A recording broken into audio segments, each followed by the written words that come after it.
ما پسې راځه. Follow me. Follow me. ژر ژرې وکړه. Do it fast. Do it fast. دلته راشه. Come here. Come here. ځان دې اماده کړه یا تیار شه. Get ready. Get ready. غوسه کېږه مه. Don't be angry. Don't be angry. موټر ډیر مه باروه. Don't overload the car. Don't overload the car. هغه زه په سکو وهلم یعنی زه په سکو وهلم. نو په انګلیسي کې به وایو he punched me. He punched me. punch معنا سک وهل یا په بوکس وهله. اشرف غني یوه اوږده وینا وکړله. نو په انګلیسي کې به وایو Ashraf Ghani gave a long speech.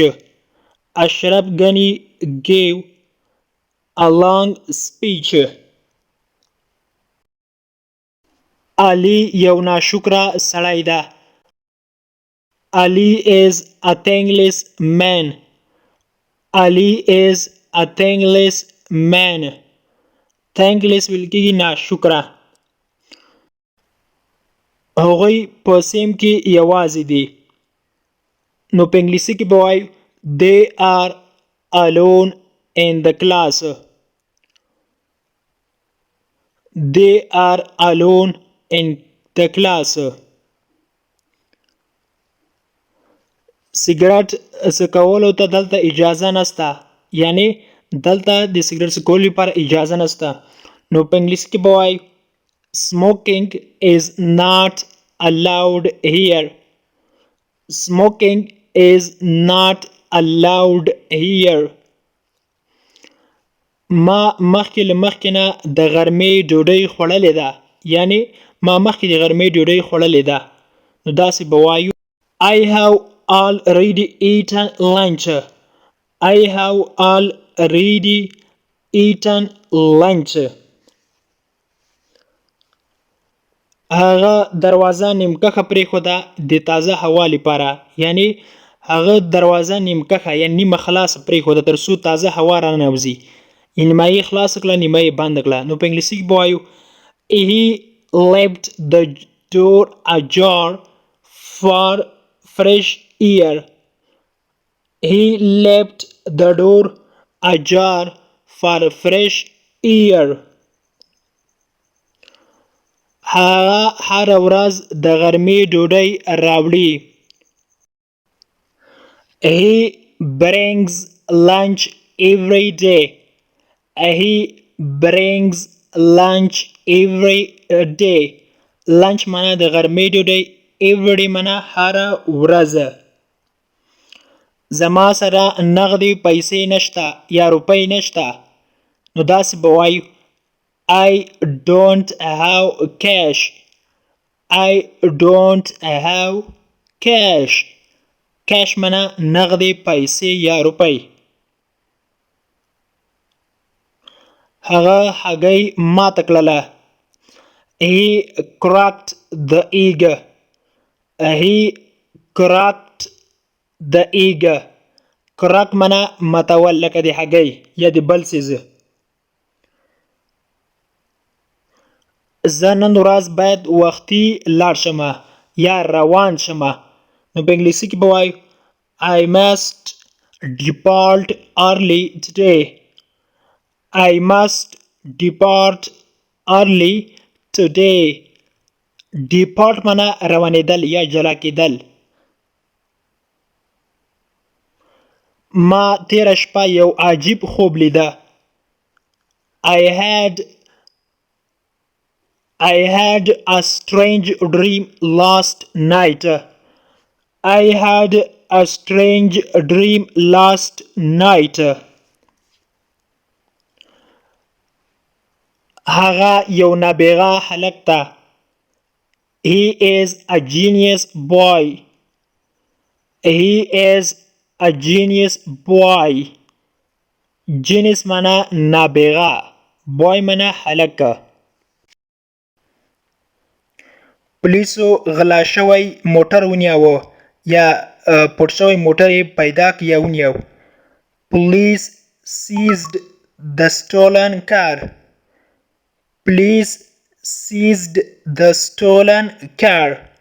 Seize معنا نیول یا قبضه کول. stolen car غلا شوی موټر.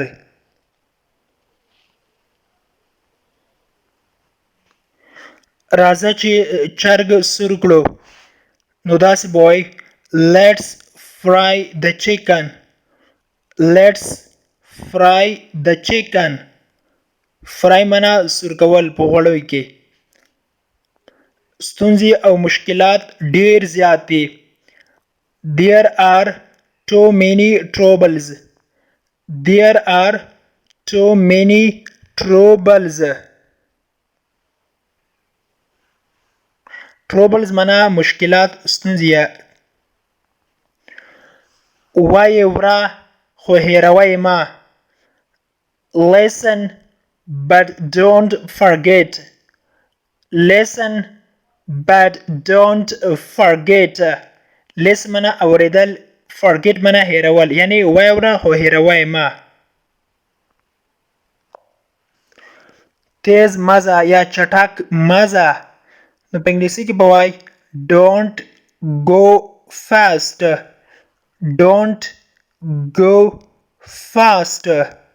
fast معنا تیز یا چټک. go معنا تلله. دا د ناروغۍ وجه ده یا علت ده. it is the factor of disease.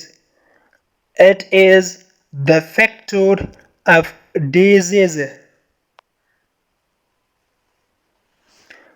الله دې ما وبخي. خدای دې ما ته بخښنه وکړي یا خدای دې ما وبخي. نو په انګلیسي کې به وایي may God pardon me. may God pardon me. God معنا الله یا خدای. یعنی هغه خلک چې غیر مسلم دي مسلمانان دي هغه ته دوی هغه الله ته یا خدای ته چې دی God وایي په انګلیسي کې. نو pardon ویل کېږي بخښله. الله دې تا کامیاب کړي یا بریالی کړي. نو داسې به وایو may God succeed you. may God succeed you. succeed معنا کامیابېدل یا بریالی کېدل. ما مه خندوه یا خندا ما ته مه راوله. نو داسې به وایو don't make me laugh. don't make me laugh. زه بهتری پایم یعنی د چا طرفداري نه کوم. نو داسې به وایو I am neutral. I am neutral. زه بېطرفه یم. نیوټرل معنا بېطرفه یعنی چې د هیڅ چا یا د کومې ډلې یا د یوې شخص طرفداري هم نه کوي. ومې بخښئ یا بخښنه غواړم ناوخته شوم. forgive me for being late. forgive me for being late. forgive معنا بخښل. being late معنا ناوخته کېدل. ما در پورته کړه یا ما درجه کړه. نو داسې به وایي pull me up. pull me up.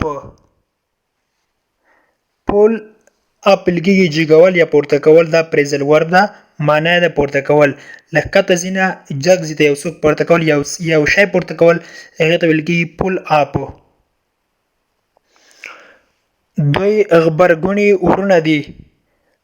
they are twin brothers. They are twin brothers. دوی غبرګوني ورونه دي، یعنی په یو ځای پیدا شوي دي. twin ویل کېږي غبرګوني. brothers معنا ورونه. د انګلیش ټو پښتو لرنینګ کورس ګرانو زده کوونکو د نن ورځې کلاس تر دې ځای پورې و. هیله ده چې یو څه مو ورڅخه زده کړي وي.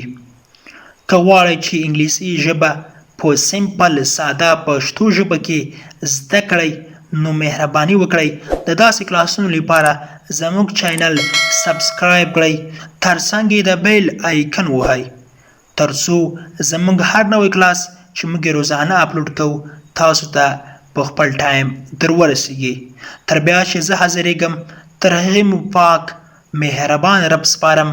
هر چیرې چې یاست الله مو مل شه.